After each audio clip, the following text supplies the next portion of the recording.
Good morning, students. Continuation of chapter The Rise of Small Kingdoms in South India. In previous class, we learned administration, economy, society, and religion in South India. Today, we will see education and art and architectures of that time. Let's proceed ahead. Now, we will discuss how people took education in that time, the period between 700 to 1200 CE. What was the condition of education in South India? The temples of South India were not only the places of worship but also important centers of culture, administration, and education. It means people took education in the temples. Temples not only the place of worship, also it was the place of culture, administration, and education. Each temple had an attached mutt which provided free education. Understood?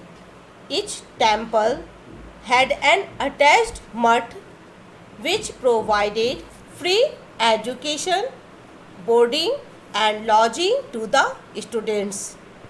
Some temples emerged as leading cultural centers where fair, contests, and other cultural activities were organized. Now, Sanskrit continued as the language of scholars. It means the Sanskrit was the main language in that time. Tamil, Kannada, and Telugu also progressed.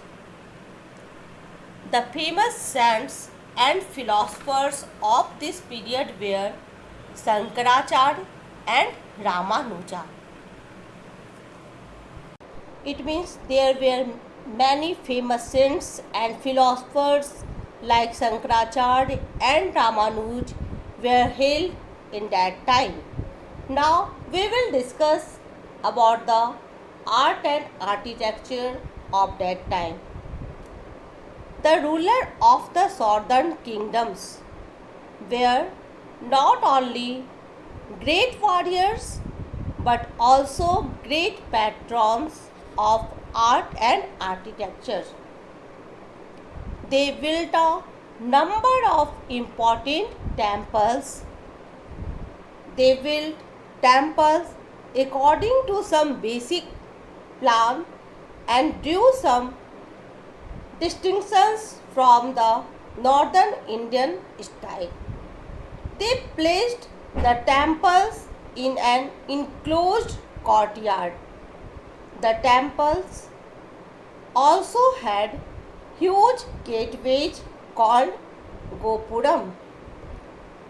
The image of deity was placed inside.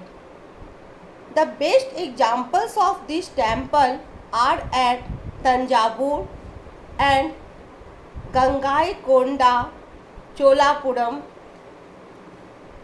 They were built by Raja and Rajendra Chola. They are architectural marvels. They are also best known for their metal images and stone sculptures. The large rock-cut temples at Mahabalipuram and Kailasnath were built in 8th century. The Shiva temples of Tanjore and bronze statue of Nataraja are fine examples of Chola art. However, the South Indian style of temples architecture is the best represented by the Pandya rulers. The Meenakshi temples at Madurai built by the Pandyas rulers, though does not exist, was known for its distinctive features. A visual image of Nataraj made in bronze under the Chola dynasty in the 10th century AD has been found. It continues to be reproduced in metal, stone and other materials right up to the present times. The Chola Nataraj is often said to be the supreme statements of Hindu art. I have already discussed the southern Indian temples were not only places of worship but also served as cultural centers and a hub of economic and social activity. Now we will know about Shankaracharya and his teaching in brief. Many years ago, when the practice of dharma was on the decline in India, Adi Shankaracharya appeared on the scene and propagated the ancient Vedic dharma in the form of Advaita or the philosophy of non-duality. It means Advait or the philosophy of non-duality had brought by the Adi Shankaracharya. At an early stage, Adi Shankaracharya learned the Vedas. He realized that oneness is the essence of all knowledge. This is the doctrine of Advaita. It means the absolute is one alone. Shankaracharya taught the rules of bhakti, yoga and karma to brighten the intellect and purify the heart. Advaita is the awareness of the divine in everything and everywhere. Shankara suggested satsang as the very first step in sadhana.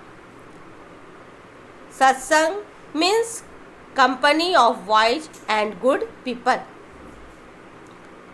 Shankaracharya established 4 maths in 4 extreme corners of India to spread the message of Advaita all over the country.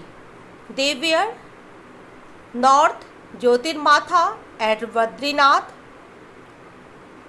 West Sardapit at Dwarka, East Govardhan Math at Puri, South Sringeri Math at Sringeri.